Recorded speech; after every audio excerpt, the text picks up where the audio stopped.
Hey guys, Jeff here. It is Saturday, time to have some fun with the T-Jets. Got a couple of things on the bench. I know I've mentioned the Mako Shark and the Mach 1 before. We're going to go ahead and get those all chromed out. Probably not today. I just checked how much of the Molotov chrome paint I have. I don't think I've got enough to spray both of them. I'm going to have to get those, but those will be a fun upcoming project. The wrecker here, that's upcoming too. Nothing matter with it. The only thing is it's got the dualies on the back there, and I've got some truck tires I might swap out. These run great, it runs great around the track, but I think if I swap out the for the newer truck tires in the back there, that this might not slip and slide around the turns too much. It fishtails quite a bit. Yes, it works real good, but I'm kind of curious to see if the newer tires will help out. If it doesn't, I'll swap them back to these.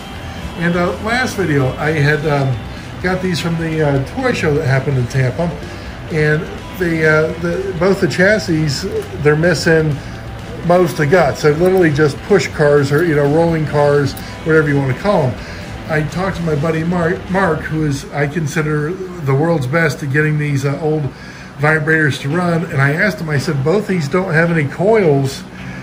Are the chassis worth salvaging? And he says that he has read that some people have successfully rewound the coils, but in his opinion, it wasn't worth the time. It wasn't worth the time. So I'm going to be looking for 2 new chassis.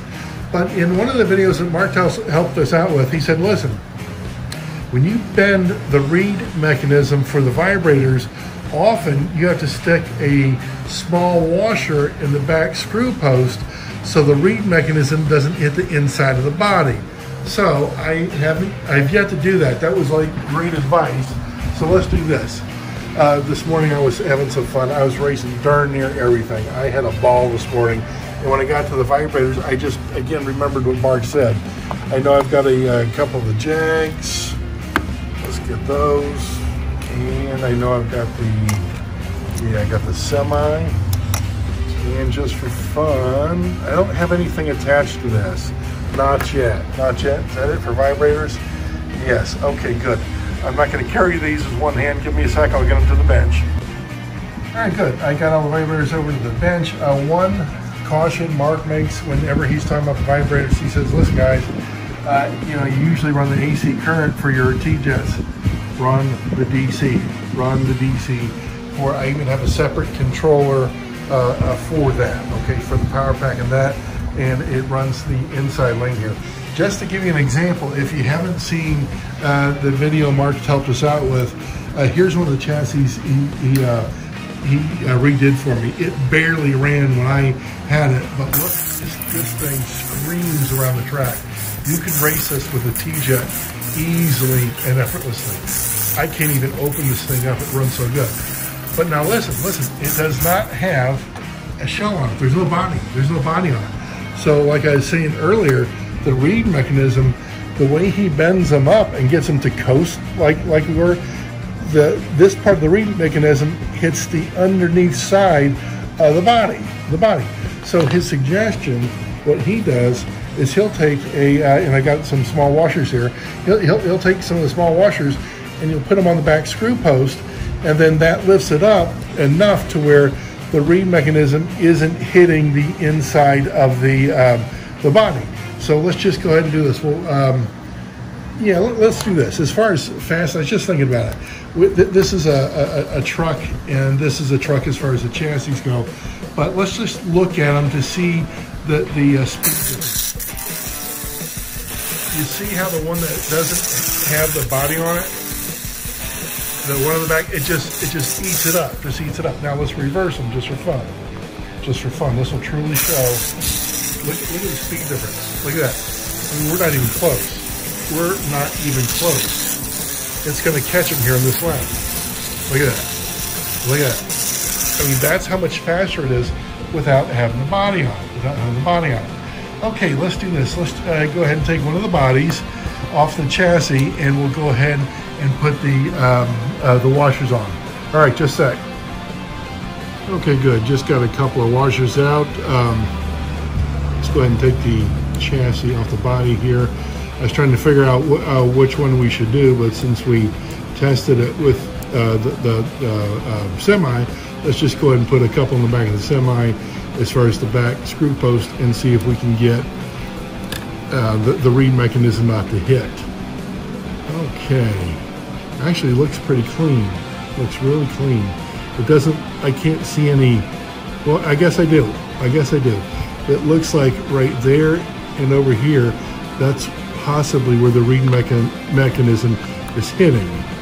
Yeah, that's where it is. I do see just a little bit of it. Okay, where is the back screw? Back screw's still in there. Good. Let's go and get that out. And what I'll do is I'll put one of the washers on there, and then we'll go ahead and screw it back into the bottom there, and then that should lift the chassis off the body just a little bit. There we go. Good. Let's go ahead and get it tightened down. Pretty easy project, you know what? And I tell you what, it does raise it up a little bit, but quite frankly, can you tell? You know what I mean? I can't. All right, let's go ahead and see if we can notice any difference on the track. Sorry about that. Here we go. Still sounds like it's hitting a little bit, just for fun. It rolls real good though. Rolls real good. Let's go ahead and put that behind it. Takes off from it just a little bit, not a bunch. Okay, hardly any noticeable difference. Let's do this just for fun.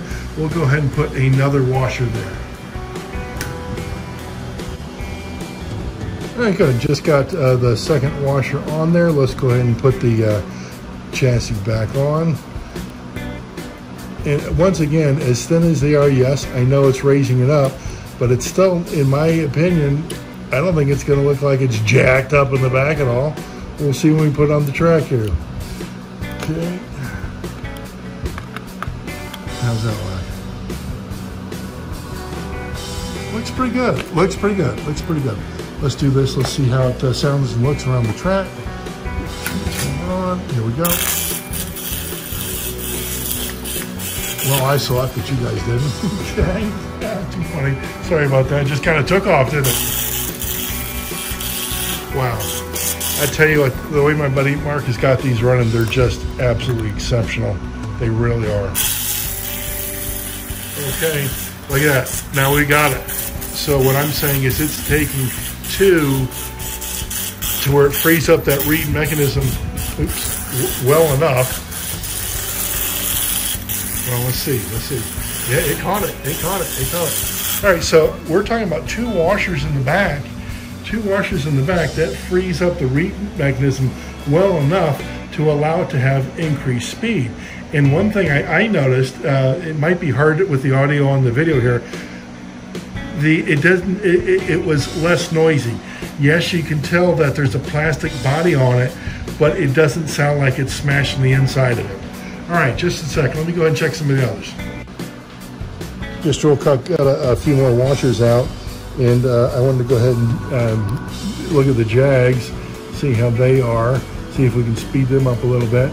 Because the vibrators, as you know as well as I do, they've always been noisy, but I think some of that noise is doing that the reed, again, mechanism is hitting oh boy, you can see it right there. Look at that. Right there. That has got to be it. I bet you the other Jag has the same mark on it. But look at that right there. You can see, boy, it's been hitting. Okay, let me go ahead and get the back screw out. I'm going to start with two screws. I'm going to start with two washers on it, and that just might, solve the problem real quick. Okay, these are a pain in the butt to pick up. Come on, one more time. There we go. All right, and the next one. Yeah, we'll put just two on to start with, since that was the magic number that worked on the semi there. Two of them was. Let's go ahead and get this back in. There we go. Good. Okay. Guys, I'm sorry my finger's in the way with that. I don't know any other way to do it. And let's go ahead and get the chassis back in. And again, let's see if it jacks it up. That doesn't look like it to me. I mean, we might have a little bit, but I don't think it's noticeable enough when you're standing up racing the car that you're going to say, hey, you've got 2 washers in the back screw post. I don't think anybody's going to know. Boy, I don't know if y'all can hear it, but somebody's got the music up awful loud in the car coming by. There you go. Okay, let's go ahead and get this tightened up. And we'll get the rear one tightened up as well. Good. All right. Hold it there. And we're still on. Oh, man. I tell you what, before I had talked to Mark, he had made a comment about the vibrators, and my attitude was, I've never had a vibrator that was worth a damn. Well, he has shown me different. He has absolutely shown me different, guys. Wow, absolutely wonderful. Absolutely wonderful. Fun, easy project. You get a couple of these tiny washers that fit the screw, and here's what I got. They're made by, who is it, Walther, I think. Walther's makes these brass screws, or washers, I keep calling them screws, and they're just wonderful. So I'm gonna go ahead and set the green Jag up with that. I'm gonna keep them as is, and that's just sage advice. You need to watch the video, and I'll have a link to it here, about if you want to get your vibrators working, listen to what he says. Mark is the guru. He is the guy to go to. Pay attention to what he says. And now that I took his advice as far as jacking up the back with the little washers there, it seems to even increase the speed. All right, guys, have fun. Hope you enjoyed the video. Take care. And once again, let me know if you need anything. I'm here to help. See ya.